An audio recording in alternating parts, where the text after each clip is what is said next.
Hello BYU Cougar fans. Welcome to the Blue Cougar Football Daily Podcast of What's on My Mind. Got a lot of BYU football on my mind over the weekend. A lot of stuff.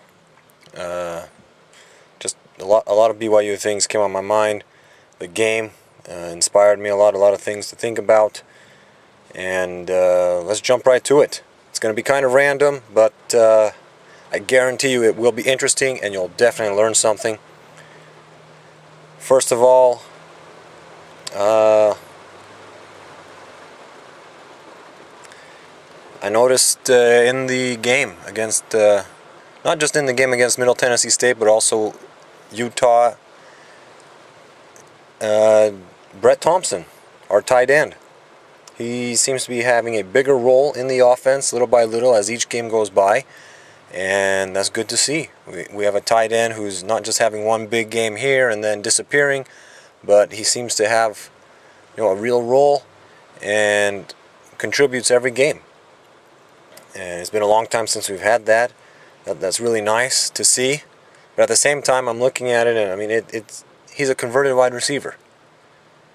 You might recall I talked about that and how he might be the next great BYU tight end because of that. We've had several in the past who have been converted wide receivers. But we have so many tight ends on the roster who were elite tight end talents in high school.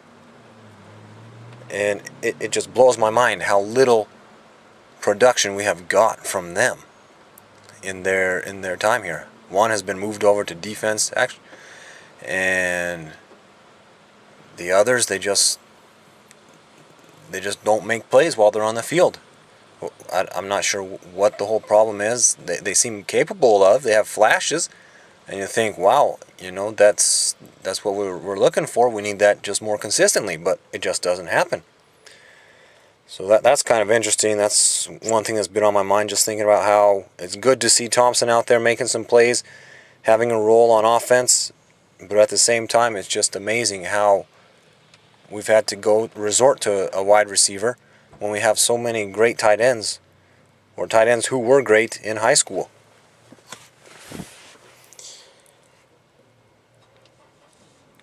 Next thing on my mind, I'm going to jump to the NFL a little. If you haven't noticed, Ezekiel Ansah, Ziggy, he's having a great start to the season. And I'm wondering if I need to get into it a little bit more, look and see what some other rookies are doing, but I'm wondering if he doesn't have an inside track to being Rookie of the Year. I think he definitely would if the forced fumbles that he had in the first two games actually counted. He had a forced fumble in the season opener, but because he was offsides, it didn't count. And then he forced a fumble again. Had a sack and forced fumble. Both the first two games, it was a sack and forced fumble that didn't count because another player on the defense committed a penalty. Can't remember what the penalty was. Then in week 3, he finally did it. He got a sack and a forced fumble. He actually had 2 sacks that game. And so he's gotten off to a tremendous start. He's proving that he was worth the 5th pick overall. And he's just playing well. And that's awesome, nice to see. And hopefully he can keep putting up some big numbers and be the Rookie of the Year. Sure would help, though, if he had 2 more forced fumbles and sacks on his resume. His numbers were down some this week. I wonder if other teams are starting to notice and they're going to start running away from him and double-teaming him, which is amazing considering...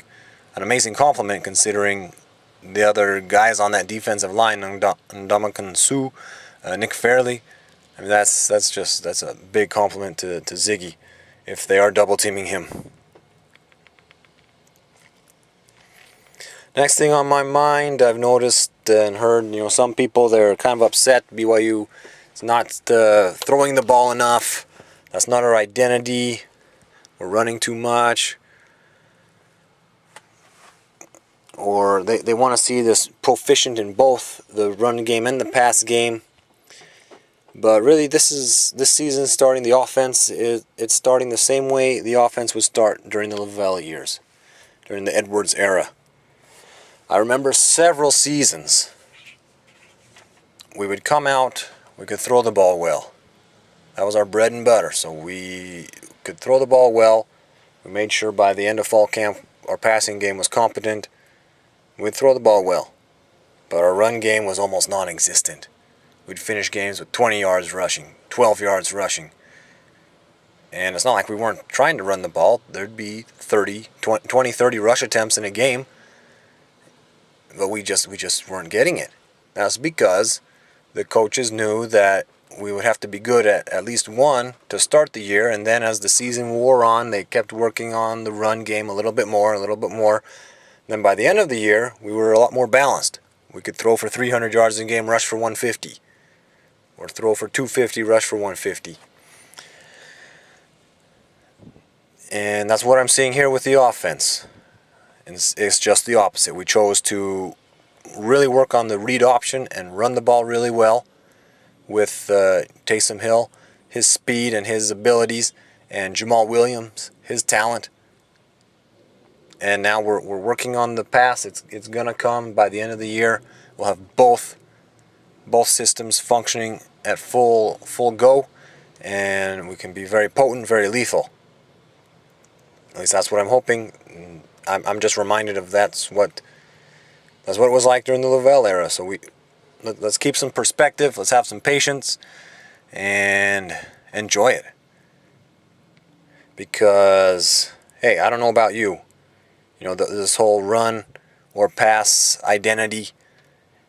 I mean, I love what BYU's done in influencing the game through the pass, and we have all these quarterback records and stats that no one else can compare to. But even more than that, what I enjoy and what I like is to see greatness. And greatness and winning. And if we have winning and greatness via a ground game, that's all the same for me. And that's, I see that Taysom Hill, Jamal Williams, they can be great rushing the ball. For me, seeing I get excited seeing Taysom run the ball. When he turns the corner and I don't see a defender right there to take him down, I start to get excited. Because I know he can turn it into a ton of yards. 20, 30, 40, 50, 60, nothing's out of reach. So, I mean, you saw it in the game. It was 3rd and 12, 3rd and goal from the 12-yard line. Taysom drops back, quarterback draw. He gets the touchdown. That's just how good he is at running the ball, how dangerous he is, and so that's what it is. And I think I will be surprised if the majority of people don't agree with me. You know, as long as we're winning and we're seeing something special on the field, there's nothing to complain about. There's really nothing to complain about whether we're running the ball or passing the ball, because what matters are the wins, and we're going to get the wins by being great and doing something great.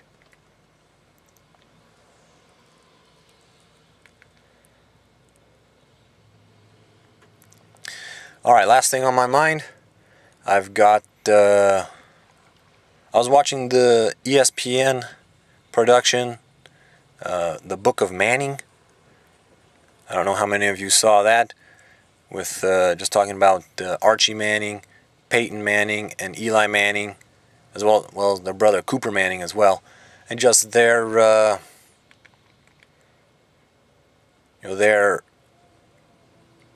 place in SEC football history. And in part of that movie, they talk about a game where Archie Manning passed for 436 yards, rushed for 104 yards in a game, and said it set a total offense record that stood for more than 40 years. Now, I quickly did the math in my head. That's 540 yards of total offense in a game. And so I know that the total offense record was not most yards total offense in a game. Now, how do I know that?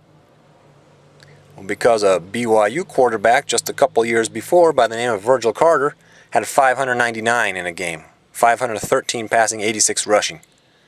So I believe the record was, most games, most yards passing while rushing for over 100 yards in a game. But it definitely was not the most yards total offense in a single game, because BYU quarterback Virgil Carter had 599 in 1966. So that's what's on my mind today. Thanks for listening, and be back tomorrow. Go Cougars!